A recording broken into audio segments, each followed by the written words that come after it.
ханафи поклоняются духам предков, аруах. А Коран говорит, что поклоняется только Аллаху, никаких духов.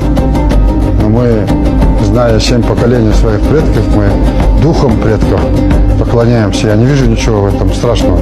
Тангр, Тенгри – это небо. От цвета зелени великой степи и синего неба в смеси родился цвет нашего флага. Мы дети великой степи, не просто намады.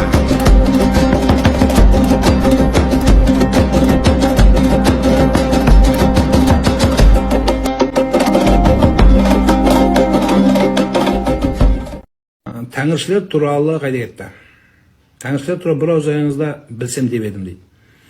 Олар, мен о туралы көп айтқам, ең бірінші айтайын дегенім, мына намаз оқыған, оқымаған, мешітке барған, уағыз тыңдап жүрген бірде біреуіңіз тәңіршілерге боғауыз сөзбен алыспаңыздар.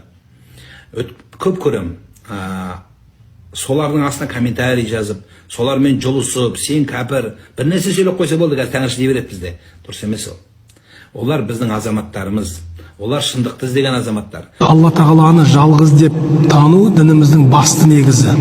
Бірақ қазақы дүниетанымдағы аруақты құрметтеу, марқұмдардың аруағын тағзым ету, Алла тағалаға серік келтіру еместігін жақсы түсінуіміз керек. Яғни аруақты сыйлау, аруақ қолдасын деген сөздер, аруақ желеп жебеп жүрсін дегеннің барлығы шариғатымызда рұқсат етілген. Ол біздің шариғатымыз тыйым салған дүниелер емес.